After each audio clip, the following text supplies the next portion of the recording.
Hey everybody, I hope you're having a good, successful first week as you get started with the summer quarter here at Fuller. I wanted to do a quick lecture. It's not going to be long. Most of my lectures will be maybe between the 5 and 15 minute range. One, it's a little bit easier to upload to YouTube videos that are less than 15 minutes. But two, this course and most asynchronous courses, it's a little challenging to just listen to a lecture for half an hour or an hour or something like that. It's a little challenging to do a dynamic lecture for an hour, half an hour without any kind of audience. And so usually I kind of keep them shorter and maybe do a couple more of them in each week or in each set of readings in those cases.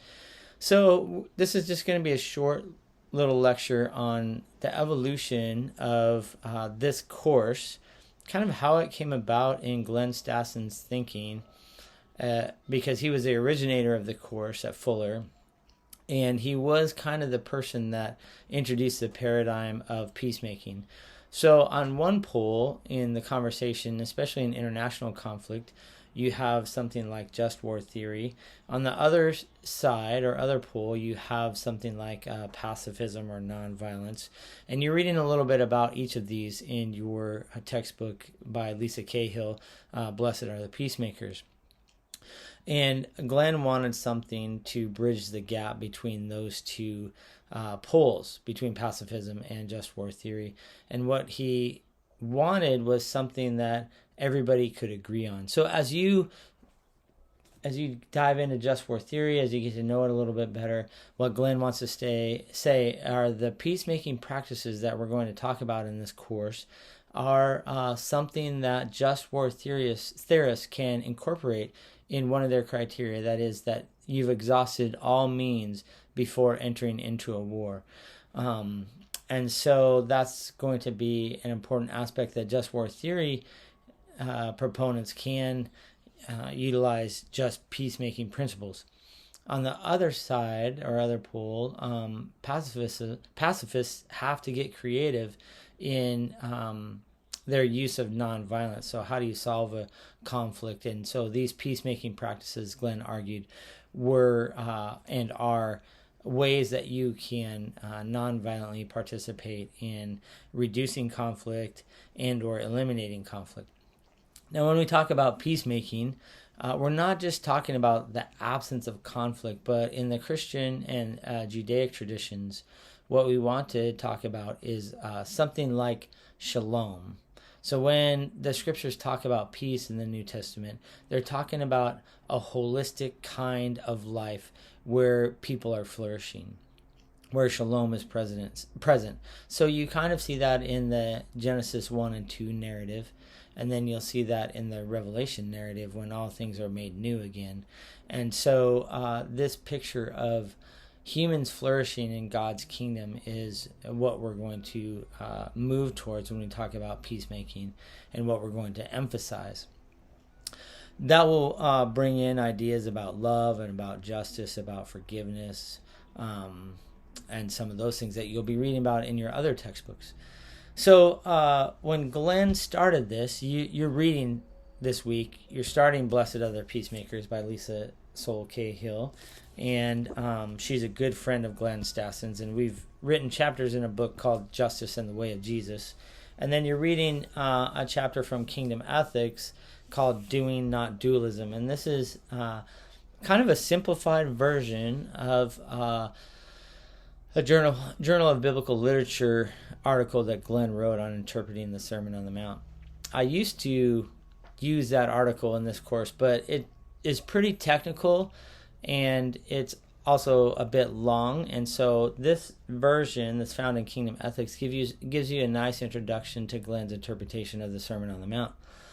Out of the Sermon on the Mount, you get things like, "Blessed are the peacemakers, for they will become children of God," and you get an emphasis on reconciliation, going to someone who has something against you and making peace or making reconciliation. So in the Sermon on the Mount and what Glenn talks about, the triadic initiative. So you have, in his interpretation, you have something like a traditional righteousness that's identified. So the law that was given to attend to a particular way that we kind of treat one another after Genesis 3, when sin is present in the world. And so you have that traditional righteousness. Then you have what Glenn calls the vicious cycle, which oftentimes people talk about as the moral imperative. In other words, says, do not kill. I tell you, anyone who gets angry, you should watch out being angry, right? And so people take that as do not get angry as the moral imperative. But of course, Jesus got angry. Paul got angry. And in the New Testament, it says, in your anger, do not sin. So there's kind of an assumption that there's a right kind of anger and a wrong kind of anger. But more importantly, the moral imperative comes in the third part of the triadic initiative. That's a grace-based initiative of seeking reconciliation with your brother or sister. And so Glenn saw in the Sermon on the Mount kind of the way forward in practicing peacemaking and shalom. And so he wrote Kingdom Ethics along with David Gushee to talk about, hey, in ethics, what we've traditionally done, especially as evangelicals, is to just look for proof texts about a particular topic and then develop kind of a systematic theological approach or ethical approach to a question that we might have, an ethical question, say abortion or war or healthcare or something like that. Several of these kind of questions, or racial reconciliation, those kinds of questions.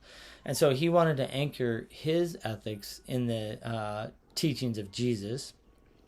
And he looked at the largest block of teachings in Matthew, chapters 5 through 7, that's traditionally titled the Sermon on the Mount. And so he saw these peacemaking practices. And so out of his article on interpreting the Sermon on the Mount, he wrote this book, Just Peacemaking. And in it you will find less than 10 peacemaking practices, but he was specifically anchoring it in his interpretation of the Sermon on the Mount. So if you couldn't find it in the Sermon on the Mount, then it wasn't in this initial book, Just Peacemaking. After that book came out, he thought, what I want to do is I want to broaden the idea of peacemaking, not to just include the Sermon on the Mount, and not just from maybe a conservative evangelical perspective, although Glenn would kind of bristle at those terms. But I want to find some peacemaking practices that would kind of fall under the teachings of the Sermon on the Mount, but also in our understanding of common grace.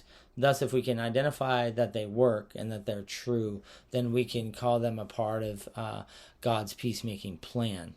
And then, so he enlisted a few other scholars in writing kind of a more ecumenical Christian book on peacemaking, and that's again called Just Peacemaking, the New Paradigm for the Ethics of Peace and War. And Glenn edited this book, but there's several contributors to it from a broad range of Christian scholarship.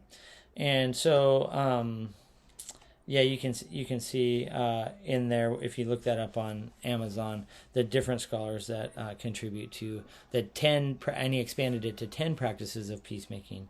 And so this is the kind of Christian ecumenical work. And then after that, he said, if these things fall under common grace, these 10 peacemaking practices, then we might be able to identify these practices in all the Abrahamic religions, Islam, Judaism, and Christianity.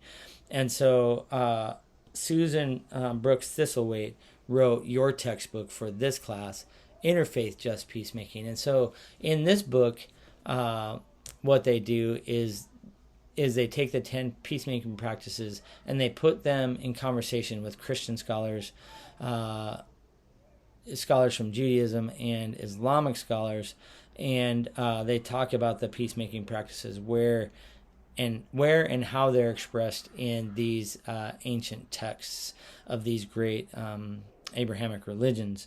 And so you'll be reading this particular book, but it has a history.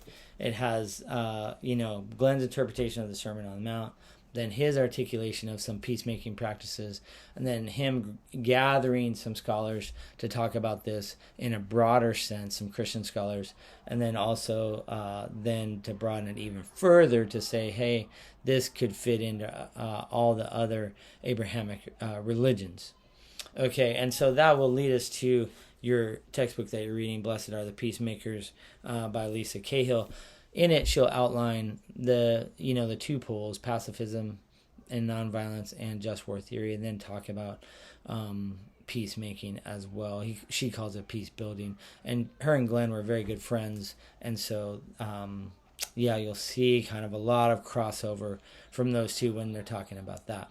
So I wanted to just give you a short lecture on some of the context for the course, how the idea of peacemaking developed, and where it kind of fits in the conversation between pacifism, nonviolence, and just war theory when we talk about international conflict. And then as we draw that even into some of our domestic conflicts, and conflicts not between nations but among different people groups, or even between individuals, then we can begin to principleize some of these peacemaking practices.